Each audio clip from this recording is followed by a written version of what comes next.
guys, welcome to Findstv Hobby Homeschool. This is Carmina, and thank you all for your support to my channel. I hope you learn anything or a little something from my videos and live streams, and I hope that you'll be able to use this in your homemaking.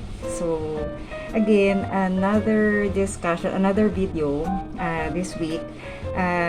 Also, just recently I posted a video on how to restore a termite infested wooden dining set and stained brick flooring.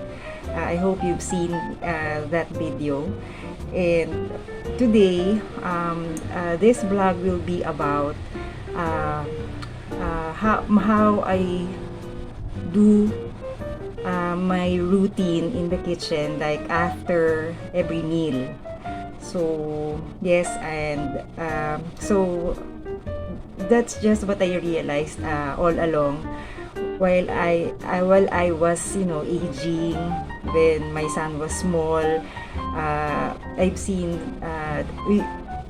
we all have seen, guys, I'm sorry, I'm recording my voice in an extra mobile phone so I can have it clearer, but I hope this is okay. So I'm gonna be speaking in a louder modulated or louder voice, so you can, I hope this is clear. Okay, so along the way, from when I was small, I've seen also other and some also they do their home chores. So today I also want to share a few reasons or a list of chores, so we will have a guide on how to really, how am I going to start doing chores. Of course, we know that we eat our meals and then wash it, and that's it, right? And then we clean the house, whatever is just dirty. And then the bathroom, barely, I know it's a dreadful job. Do you clean the garage? Do you clean those details?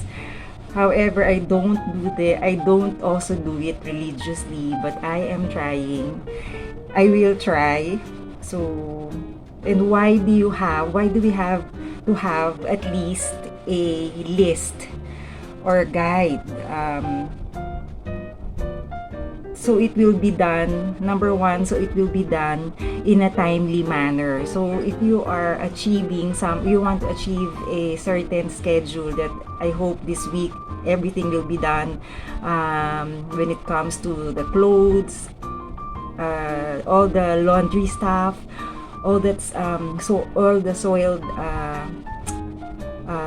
rags, or dusting off the carpet, everything. So you'll be able to have at least peace in oh, I have done that for this week, so next week it's going to be about like that, no? So they say, I've read also, that your list of chores or your guide of chores should be visible around the house, so people or members of the family in the house will see, and oh, okay, we have a list, so we will be reminded of that we have some tasks for each people or for each member of the family. I think that's helpful. But for now, there's just the three of us at home, but we also get help from some of mom's people, but they are in the province, so barely. So I'm the one available. And that's normal, diba? That's the usual, that there will be one available in the house. during in the old days, well, for now, people still other families still have obtain help from our angels, like our helpers, and maybe in some household, in some households like us, since everybody's already, almost not here in the Philippines. So I'm just the one, also with my parents, and my son is already. I'm almost an empty nester. However, I'm not. I don't know. I don't know. I still don't deserve a retirement because financially I still am with my parents. Under my parents' umbrella, or under my, how do you say that anyway? So yeah, so again, each member of the family should know, oh, okay, I have a task, and you also this day, you can do this part, you can, even the small ones, it's a good task, it's a good practice to also let them physically do the cleaning. I have tried during when I love teaching, so even my son, my niece and nephew, when they were small, I would gather them and they will have their tasks. Yeah, I do that. I like to list, and then even my son Jiggy, he had a diary that when he was 7 or 10, when he was like very young. Kasi my nephew and niece are already abroad, so it's just my son sometimes. Of course, I only have one. Then when he knew how to read, I gave him this like a Bible. It's a big one, and I had it binded. Just the entire ream of a bond paper, and every page, every day, I have a task for him. Okay, so before, I used to give him a prize, like what's that, like a tip for doing a task like wiping the table or helping me bake or measuring the ingredients for me. I did give him minute salary, and then I learned that I had to stop it, because although he would realize that, oh, okay, if I help, I'd be given this one or this, but not in monetary form. So I have learned that I should stop it. So I did something. I did not. I stopped already, and I let him learn that. In Tagalog, kusa. So it's the child's initiative to help. So I hope I have instilled in him that. So, di ba? Even during when I was small, I don't know if you guys know, Filipinos, or those who were born, those who grown with Filipino parents, grandparents. There's always a joke that, okay, you remove my white hair, and per hair would be 50 cents, 25 cents. When we were small like that, it would be like that. So I had always been motivated to take out the the uban or white hair of my mom, and because she was generous to give, and I wanted I wanted to have even just 25 cents per hair. I would follow that and I'd be happy. But anyways, so yeah, just a little story, not a long story ba? Anyway, so if you have guidance or list of chores around the house, the chores or tasks per week, per month won't pile up. That makes sense, right? So you will not be overwhelmed along the way, like, oh my god, I have not done my laundry, I have not washed the car, I have not taken off the leaves from the roof, or those things. So this, I have learned that to really sort the chart, or have a list talaga, and it's sorted because it's confusing, right? How do I start from the kitchen to the living room to the bathroom to the powder room to the library to the which is which, di ba? Which is first and which is the least. I would say, me personally, the that part of the house that is most used, that is usually most used, that would be the dining or the kitchen, right? Because everybody eats, we know that, and that's like round the clock, whichever schedule we have, each member of the family. And then next would be what? Your bedroom, right? Bathrooms around the house, or the living room, because you spend time together there, right? Those things. Your pets. Oh, I have not bathed my my dog or whichever pet you have. Yeah, those things. So I have learned, me also, that I will have a list kasi I don't know where to start, eh. Diba? You too, right? So again, I will share to you some tasks or chores, but I am gonna have this available in the description below, and I'm still fixing my website. So, but if you can also visit my links in the bio of my YouTube. So I have 2 links there. But anyway, number 1, cleaning chores.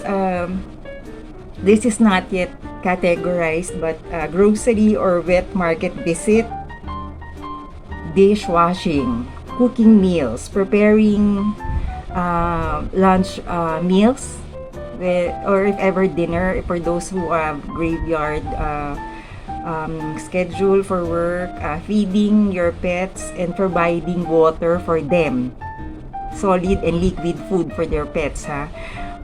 Sweeping schedule in the dining, kitchen, entire house, diba?